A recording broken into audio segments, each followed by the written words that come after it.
Hello friends, welcome back to SSC smart classes. बहुत बहुत स्वागत करता हूं आपका एसएससी स्मार्ट क्लासेस में। तो इससे प्रीवियस लेक्चर अगर आपने इकोनॉमिक्स के नहीं देखे हैं तो the link is given in the description box. बहुत ही बेस्ट तरीके से मैंने लेक्चर कंप्लीट करवाए हुए हैं और ये एनसीईआरटी का बहुत ही बेस्ट जो कॉम्बिनेशन और करंट के जितने बहुत मेहनत लग रही है इसको बनाने में, तो प्लीज़ थोड़ा सा सपोर्ट कीजिएगा। और इसकी पीडीएफ जो है वो जैसे ही कंप्लीट होती है I will provide the link in the description box. उसके बाद देखिए अब देखिए हम पढ़ते हैं टैक्सेशन के बारे में।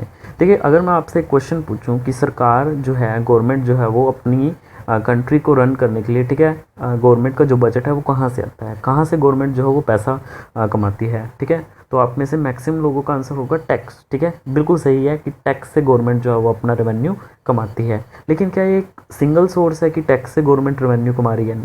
ठीक है, नहीं। ठीक है, सिर्फ टैक्स से गवर्नमेंट रेवेन्यू नहीं कमा रही। There are the multiple sources where government are increasing their revenue. So what are those sources?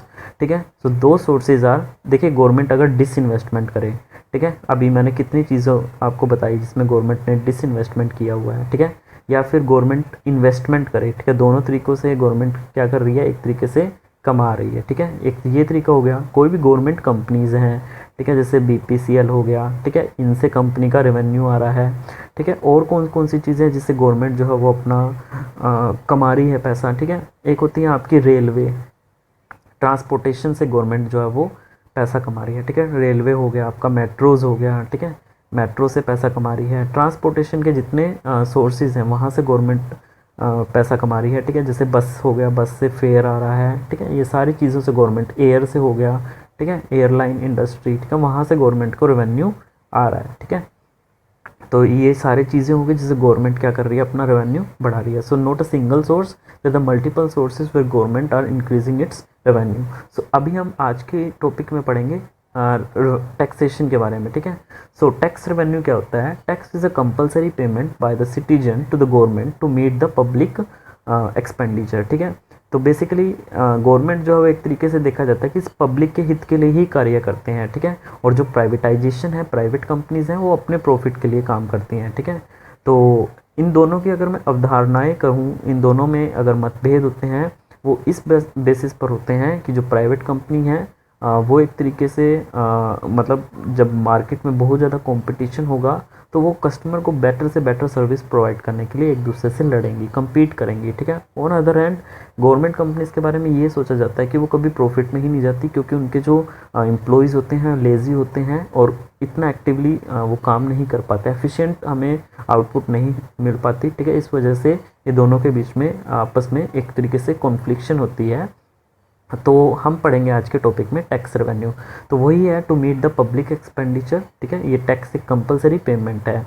तो दो तरह के अलग अलग तरीके की क्लासिफिकेशन है, क्लासिफिकेशन ए, क्लासिफिकेशन बी, सी, ठीक है। सो क्लासिफिकेशन ए में हम पढ़ेंगे आपका डायरेक्ट टैक्सेस, ठीक है, और इनडायरेक्ट टैक्सेस, ठीक है, इनके बारे में डिटेल में पढ़ेंगे। बी क्लासिफिकेशन में एक प्रोग्रेसिव टैक्स है और एक रिग्रेसिव टैक्स है, और तीसरा एक डिग्रेसिव टैक्स भी होता है, वो भी हम इसमें पढ़ेंगे।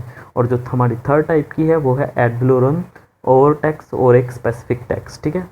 तो सबसे पहले हम पढ़ते हैं डायरेक्ट टैक्स और इनडायरेक्ट टैक्स के बारे में। देखिए डायरेक्ट टैक्स अगर बाय डेफिनेशन में कहूँ तो डायरेक्ट टैक्स वो होता है, इसका जो पूरा बर्डन है वो उसी पर्सन के ऊपर आता है, ठीक है, जिसके ऊपर ये लगाया जाता है, ठीक है, उसी को ये टैक्स जो है वो भरना पड़ता है, ठीक है।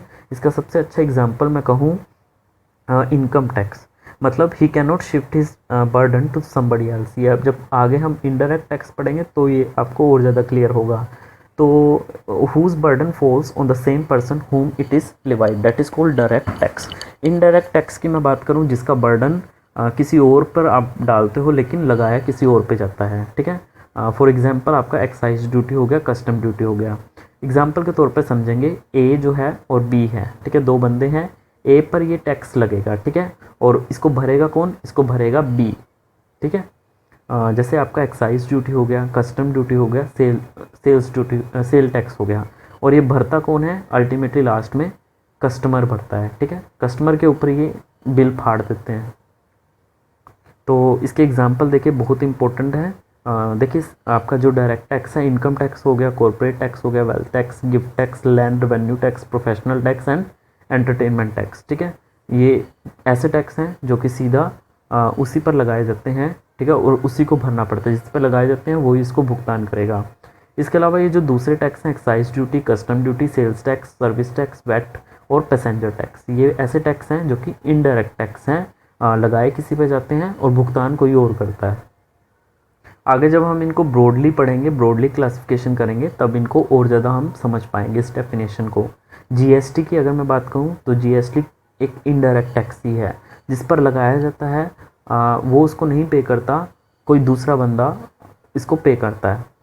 तो प्रोग्रेसिव टैक्स देखिए क्या होता है, it is a one in which a higher proportion of one's income is taken as tax as the income increases. तो जैसे जैसे आपकी इनकम इंक्रीज हो रही है वैसे वैसे ये बढ़ता है। जैसे इंडिया, इसमें ये प्रोग्रेसिव टैक्स लगता है। एग्जांपल इनकम टैक्स, ठीक है, जैसे स्लैब्स बनाई हुई हैं कि 5 लाख तक का आपका कोई भी टैक्स नहीं है, 5 लाख से 10 लाख के बीच में आपकी इनकम है तो आपका टैक्स लगेगा 15%। तो इस तरह से टैक्स स्लैब जो है वो बनाई गई हैं, ठीक है। नेक्स्ट वन देखिए, रिग्रेसिव टैक्स। सो आपका रिग्रेसिव टैक्स क्या होता है, it is a one in which the rate goes down as the income of the person goes up. ठीक है, जैसे जैसे पर्सन की इनकम जो है वो बढ़ती है, ये टैक्स का रेट जो है वो डाउन होता है। ये अगर देखा जाए तो ये जनरली डेवलप्ड कंट्रीज़ में लगाई जाती हैं। जो कंट्रीज़ ऑलरेडी डेवलप हैं, इनकम जितनी कम होगी, ये टैक्स रेट का जो है टैक्स रेट ज़्यादा होगा। कितना सुनने में अजीब लग रहा है कि इनकम कम है तो टैक्स ज़्यादा देना पड़ रहा है। तो जनरली ये डेवलप्ड कंट्रीज़ में अप्लाई किया जाता है। क्यों? क्योंकि वहाँ पे मैक्सिमम लोगों की इनकम ज़्यादा ही है, ठीक है। तो इसका फ़ायदा क्या होता है, यही होता है कि लोग अपनी इनकम फिर छुपाते नहीं हैं, क्योंकि ज़्यादा इनकम दिखाने पे उनको ठीक है, गवर्नमेंट को फिर ज़्यादा रेवेन्यू बेसिकली होगा। हालांकि टैक्स रेट भी कम हो तब भी गवर्नमेंट को ज़्यादा फ़ायदा होगा। छुपाएंगे नहीं लोग इनकम, ठीक है। आगे देखिए, corporate tax. Corporate tax also known as corporation और कंपनी टैक्स, ठीक है, जिसको हम बोल देते हैं, तीनों ही हैं। कंपनी देखिए दो तरीके की हो सकती है, आपकी डोमेस्टिक कंपनी होगी, फॉरेन कंपनी होगी। फ़र्क क्या है इनमें? जो डोमेस्टिक कंपनी होगी जिसका हेड ऑफिस और उसका पूरा जो मैनेजमेंट है वो इंडिया में ही हो, और जबकि एक फ़ॉरेन कंपनी होती है जिसका मैनेजमेंट और हेड ऑफिस क्या हो, फ़ॉरेन कंट्री में हो, ठीक है। और इन कंपनी पे जो टैक्स लगता है उसको हम बोल देते हैं आपका कॉरपोरेशन टैक्स, ठीक है। जैसे मैं एग्जांपल दूं, initially on domestic company tax was 40%, tax आपका 40% था। लेकिन गवर्नमेंट ऑफ इंडिया ने 2015 में अपने बजट में ये अनाउंस किया था कि ये जो टैक्स की अमाउंट है, ठीक है, ये जो टैक्स लगेगा अब 35% लगेगा, ठीक है, अगर उनका टर्नओवर जो है वो 1 करोड़ से कम है। लेकिन अगर उसका जो टर्नओवर है 1 करोड़ से ज़्यादा है तो उस पर फिर क्या लगेगा, 5% का सरचार्ज लगेगा। सरचार्ज बेसिकली क्या होता है? सरचार्ज ये आपका टैक्स ऑन टैक्स होता है, टैक्स के ऊपर टैक्स लगना, डेट इज़ कॉल्ड सरचार्ज, ठीक है। उसके बाद देखिए ठीक है, इन नवंबर 2019 में ये रिड्यूस होके घट के कितना हो गया, ये 25.17% रिड्यूस हो गया, जो कि इफ़ेक्टिव हुआ 1 अप्रैल 2020 से इफ़ेक्टिव हुआ, अनाउंस हुआ नवंबर 2019 में, ठीक है। और ये घटकर 35% से कितना रह गया, 25.17% रह गया, ठीक है। सेस और सरचार्जेस में सब इंक्लूड करके 25.17% ये रह गया है कि कौन सी डोमेस्टिक कंपनी पे ये जो कॉरपोरेशन टैक्स है। जैसे मैं ये आपको आर्टिकल दिखा रहा हूँ, निर्मला सीतारमन जो हमारी फाइनेंस मिनिस्टर हैं, सेंट्रल फाइनेंस मिनिस्टर, केंद्रीय वित्त मंत्री हैं, slashes corporate tax to fire up economy, market respond with a massive surge, ठीक है। यहाँ पे पढ़िए, देखिए, Diwali came early for India inclusive and the bonuses after the centre slashes effective corporate tax to 25%, inclusive all cess and surcharges for domestic companies. Making the announcement, Finance Minister Nirmala Sitharaman said the new tax rate will be applicable from the current fiscal which began on 1st April 2020, ठीक है। हाँ जी, अब आगे देखिए, उन foreign companies. अब ये जो फॉरेन कंपनीज़ हैं उसमें बेसिकली क्या होता है, जो टैक्स का कितना टैक्स लगना चाहिए, तो बेसिकली एक टैक्सेशन एग्रीमेंट होता है इंडिया और फॉरेन कंट्रीज़ के बीच में, ठीक है। तो ये उस हिसाब से सेट होता है। उसके बाद देखिए आगे इनडायरेक्ट सेस, ठीक है, इनडायरेक्ट सेस। तो ये बेसिकली क्या होता है, it is a temporary levy impose to achieve a specific objective. यानी एक स्पेसिफिक ऑब्जेक्टिव को अचीव करने के लिए गवर्नमेंट क्या करती है, एक टेम्परेरी टैक्स लगा देती है कुछ टाइम के लिए, ठीक है। जैसे एजुकेशन का सेस हो गया, ठीक है, एजुकेशन का सेस हो गया, पार्टिकुलरली अगर उसको कोई प्राइमरी सेकेंडरी और हायर एजुकेशन में उनको बूस्टअप करना हो तो वो कुछ टाइम के लिए एजुकेशन सेस लगा देती है, ठीक है। और उसके बाद जैसे 0.5% 0.5% क्या कर देती है, ये स्वच्छ भारत सेस लगा देती है और किसान कल्याण सेस लगा देती है। अभी करंटली इतना ही है। उसके बाद देखिए आगे कस्टम ड्यूटी, ठीक है, इसके बारे में और थोड़ा सा डिटेल में आगे हम पढ़ेंगे। कस्टम ड्यूटी देखिए, कस्टम ड्यूटी में बेसिकली क्या होता है, एक्सपोर्ट और इम्पोर्ट ड्यूटी होती है। एक्सपोर्ट पे जैसे आपको पता है हमारी कंट्री को टैक्स लगाती नहीं है, एक्सपोर्ट करती है, लेकिन इम्पोर्ट पे जो टैक्स है वो ज़रूर लगता है। इम्पोर्ट जब हम कोई चीज़ इम्पोर्ट करते हैं, जैसे सबसे ज़्यादा हम क्या कर रहे हैं इम्पोर्ट, ठीक है, पेट्रोल हम ये जितने भी ईंधन फ्यूल प्रोडक्ट्स हैं, ठीक है, फ्यूल जो रिसोर्सेज हैं इनको हम बाहर से क्या कर रहे हैं, इंपोर्ट कर रहे हैं। और कितना ठीक है, कितना यहाँ पे टैक्स लगता है, तो वो कस्टम ड्यूटी होगी जब भी हम कोई आइटम बाहर से इंपोर्ट करेंगे, ठीक है। जैसे भारत जो है वो अभी 69% जो है वो टैक्स लगा रहा है किस पे, ईंधन पे, फ्यूल पे, ठीक है, पेट्रोल हो गया, ठीक है, जो कि सबसे ज़्यादा है अब तक की रिकॉर्ड बना लिया कि दुनिया में सबसे ज़्यादा भारत ही जो है वो जो ईंधन पर सबसे ज़्यादा टैक्स लगा रहा है 69%, ठीक है। तो उसके बाद जो दूसरी कंट्रीज़ आती हैं आपकी, ब्रिटेन आ गई, ठीक है, यूके आ गई, ठीक है, ये सारी कंट्रीज़ आती हैं, जर्मनी जो कि 60% तक टैक्स जो है वो लगाती हैं, इटली हो गया। उसके बाद देखिए एक्साइज ड्यूटी। एक्साइज ड्यूटी क्या होती है, ये बेसिकली क्या होती है, it means duty on products that is manufactured with in a country. एक कंट्री में जो वस्तुएं हम मैन्युफैक्चर कर रहे हैं, ठीक है, वो जो टैक्स होता है वो एक्साइज ड्यूटी होती है। देखिए अब कोई भी कंपनी है, ठीक है, कोई भी कंपनी है, उस पर जो टैक्स लगेगा, एक्साइज ड्यूटी लगी है, तरह तरह के टैक्स हो गए, लास्ट में वो प्रॉफिट होगा। कोई भी कंपनी है सपोज करो, ठीक है, जो कि अपने गुड्स इंडिया में मैन्युफैक्चर कर रही है, कंपनी ए होगी, ठीक है, इस पर एक एक्साइज ड्यूटी लगी, ठीक है, जो कि गवर्नमेंट ने लगाई, ठीक है, और इस पर दूसरे तरह के टैक्सेस लग गए, ठीक है, और इस पर अपना प्रॉफिट होगा। ये सारा जो बर्डन है टैक्स का, ये टैक्स का जो कम्प्लीटली बर्डन है, अल्टीमेटली ये एक प्राइस फिक्स रख देते हैं जो कि कंज्यूमर उसको लेता है वो खरीद के। तो अल्टीमेटली टैक्स लगा, जो टैक्स है वो लगा किस पर, कंपनी पर लगा, टैक्स जो लगाया गया था वो कंपनी पर लगा, और उसको भर कौन रहा है, कस्टमर। तो इसीलिए ये टैक्स कैसा हो गया आपका, एक्साइज ड्यूटी टैक्स हो गया, ठीक है, ये इनडायरेक्ट टैक्स हो गया। हाँ जी, आगे देखिएगा सर्विस टैक्स, ठीक है। सर्विस टैक्स क्या होता है, जो टैक्स सर्विसेज पर लगता है, ठीक है। अभी ये 15% है, एक्चुअल में होता कितना है, ये 14% है। 14% सर्विस टैक्स लगता है, लेकिन उसके बाद यहाँ पे कुछ सेस जुड़ जाते हैं। मतलब जैसे कि मैंने आपको बताया, टेम्परेरी लिवाई होती है गवर्नमेंट के द्वारा एक विशेष ऑब्जेक्टिव को पूरा करने में। तो स्वच्छ भारत सेस हो गया 0.5% और किसान सेस हो गया 0.5%।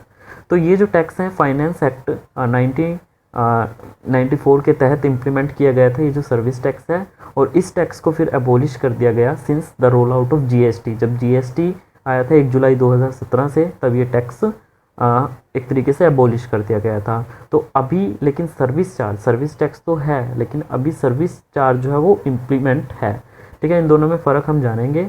पहले मैं एक सेस के बारे में और बता देता हूँ। जैसे हेल्थ और एजुकेशन सेस हो गया आपका, तो इसके बारे में आपको बताता हूँ, ठीक है। जैसे इनकम टैक्स सेस डिडक्शन है, ठीक है, इसमें से मेरे को हेल्थ और एजुकेशन सेस निकालना है, ठीक है, क्योंकि मेरे को थोड़ा सा इनके ऊपर गवर्नमेंट को वर्क करना है, ये थोड़ा सा सुधारना है, हमारा हेल्थ और एजुकेशन पे हमें पैसा खर्च करना है, ठीक है। कैसे इनकम में से डिडक्ट हो रहा है वो मैं आपको एग्जांपल के तौर पे बताता हूँ। देखिए किसी भी चैनल ने इतना बेस्ट तरीके से आपको नहीं बताया होगा इन नोट्स में। मैंने बहुत मेहनत की है इस नोट्स को आपके लोगों के लिए प्रिपेयर करने में, ठीक है। तो प्लीज़ थोड़ा सा सपोर्ट कीजिएगा। देखिए जैसे ये टोटल इनकम है आपकी 5 लाख रुपए टोटल इनकम हो गई। तो उसके बाद देखिए आपका ये इनकम टैक्स इतना बना, जो भी उस टाइम की टैक्स स्लैब होगी, मैं जस्ट एक एग्जांपल ले रहा हूँ, तो उसका जो टैक्स लग गया वो 12,500 लग गया इस इनकम के ऊपर, आपकी जो सालाना इनकम निकली है। तो उसमें हेल्थ और एजुकेशन से सपोज करो गवर्नमेंट ने 4% लगाया है, ठीक है, इस पर लगाया है। ये आपका जो इनकम टैक्स जो लग रहा है, ठीक है, जो आपका इनकम टैक्स है उसके ऊपर 4% का सेस लगाया है। तो ये आपका कितना लग गया, 12,500 का 4%, डेट इज़ 500। यानी कि अभी आप टोटल जो टैक्स पे कर रहे हो वो कितना कर रहे हो, 13,000, ठीक है, जिसमें से 500 रुपये जो है वो इस डिपार्टमेंट इसमें जाएगा, आपका गवर्नमेंट इसमें लगाएगी हेल्थ और एजुकेशन सेस में लगाएगी। अब हम देखते हैं difference between the service tax and the service charge, ठीक है, बहुत ही इंपॉर्टेंट है ये। देखिएगा, ध्यान से सुनिएगा। देखिए सर्विस टैक्स को कौन इम्प्लीमेंट करता है, कौन लगाता है सर्विस टैक्स को? गवर्नमेंट लगाती है, ठीक है, यानी कि ये कलेक्ट कौन कर रहा है? गवर्नमेंट कर रही है। The government of India has levied the service tax on the service rendered by the shops, hotel और कोई भी कंपनी जो सर्विस प्रोवाइड कर रही है, ठीक है। और ये जो टैक्स है किसके द्वारा कैलकुलेट होता है? गवर्नमेंट के द्वारा कैलकुलेट होता है, ठीक है। ये रिप्लेस कर दिया गया था जीएसटी के द्वारा, ठीक है। इसके बाद देखिए सर्विस चार्ज क्या होता है? This will charge by the companies, ठीक है, और the service provided for the services, ठीक है, दे प्रोवाइड टू यू। यानी कि गवर्नमेंट नहीं लगाती, ये कंपनीज लगाती हैं। फिर जैसे कोई होटल और रेस्टोरेंट हो गया, ठीक है, वो आपको एक्स्ट्रा अगर सर्विस दे रही हैं, कुछ भी एक्स्ट्रा सर्विस, जैसे आपको डिलीवरी भी बहुत फास्ट कर रहे हैं, वहाँ पे एसी लगा है, ठीक है, इस तरह की अलग अलग सर्विस जो आपको प्रोवाइड कर रही हैं, ठीक है, तो वो जो अमाउंट है डायरेक्टली उस सर्विस प्रोवाइडर को जाता है, ठीक है, जो आप सर्विसेज का देते हो, ठीक है। अब जैसे आप रेस्टोरेंट वगैरह में जाते हो तो वहाँ पे वो सर्विस चार्ज लगा देते हैं, और फिर आप लोग उनसे बहस करते हो कि ये चार्ज जो है वो गवर्नमेंट ने ख़त्म कर दिया था, इसकी जगह जीएसटी आ गया था, तो फिर हम सर्विस चार्ज आपने लगा कैसे दिया? तो भाई ये जो सर्विस चार्ज है this is not a tax, और ये सर्विस का आपको देना पड़ रहा है। ये अलग अलग होटल्स में अलग अलग होगा आपको, ठीक है, और ये स्टिल एग्जिस्ट कर रहा है, ठीक है। बोथ ये दोनों ही इनडायरेक्ट टैक्स हैं। उसके बाद देखिए आपका एसटीटी क्या होता है? Security transition tax. तो ये टैक्स के बारे में शायद आपने नहीं सुना होगा, तो इसके बारे में हम जान लेते हैं। सिक्योरिटी टैक्स, देखिए it is a tax imposed on the transaction in the stock market में ट्रांजैक्शन के ऊपर जो टैक्स इम्पोज किया जाता है that is called STT, that is on the value, total value of the share boat and the share sold in the share market, ठीक है। और ये जो टैक्स पे किया जाता है ये दोनों के द्वारा किया जाता है, जो शेयर बेचता है और जो शेयर खरीदता है, ठीक है, दोनों के ऊपर ये लगता है ये टैक्स। आगे देखिएगा, एग्जाम्पल में जैसे मैं आपको stock, futures, options, mutual fund and exchange traded fund, ठीक है, ये सब इसके एग्जाम्पल हो गया एसटीटी के। ये जस्ट हमने ब्रॉडली नहीं पढ़ना है, इसके जस्ट एग्जाम्पल मैं आपको बता रहा हूँ। आगे देखिए स्टेट लेवल वैट के बारे में बहुत अच्छे से बताऊँगा मैं आपको। देखिए state level VAT, it is a value added tax that is introduced from 1 April 2005 से ये ठीक है इम्प्लीमेंट हुआ था, इंट्रोड्यूस हुआ था टू रिप्लेस, इसने किस चीज़ को रिप्लेस करा? Sale tax, turnover tax, surcharge on sale tax, ठीक है, इन चीज़ों को रिप्लेस करा इन्होंने। Introduced on the recommendation of Asim Das Gupta committee, ये भी इंपॉर्टेंट है।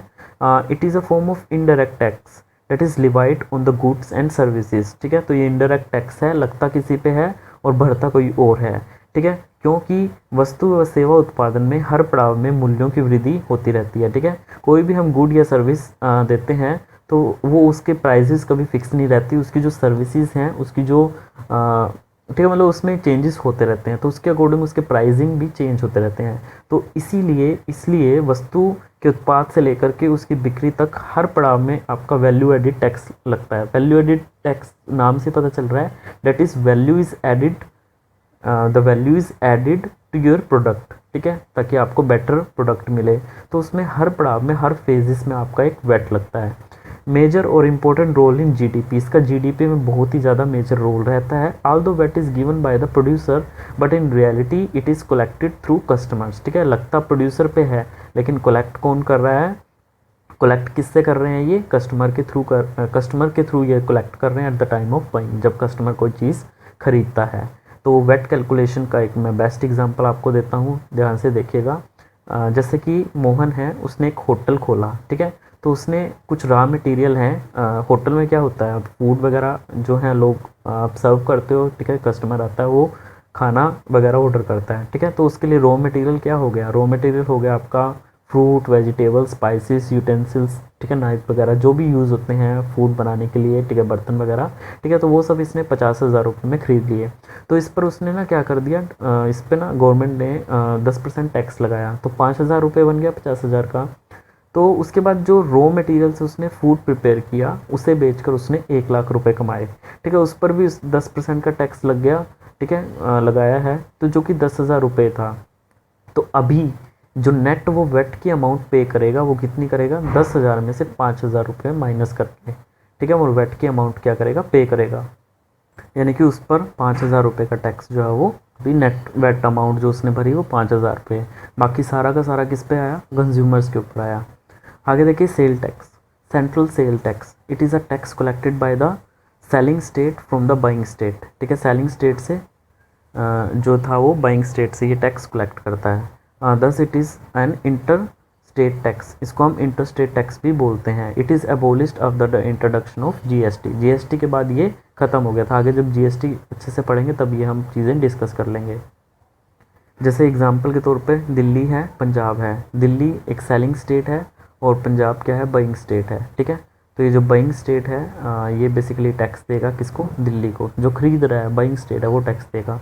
एक आगे है आपका डिग्रेसिंग टैक्स सिस्टम। तो ये डिग्रेसिंग टैक्स सिस्टम क्या है, एक लिमिट तक तो टैक्स रेट बढ़ता है, उसके बाद वो फ्लैट हो जाता है, स्थिर हो जाता है। ठीक है, जैसे मैं ग्राफ में कहूँ एक लिमिट तक टैक्स बढ़ेगा और फिर वो फ्लैटन हो जाएगा। ठीक है, तो वो होता है आपका डिग्रेसिव टैक्स सिस्टम। एग्जांपल सबसे अच्छा क्या है, इंडिया हो गया। ठीक है, तो आई होप ये वीडियो आपको अच्छी लगी होगी। तो प्लीज़ इस वीडियो को ज़्यादा से ज़्यादा लाइक करिए, शेयर करिए, सब्सक्राइब करिए। धन्यवाद।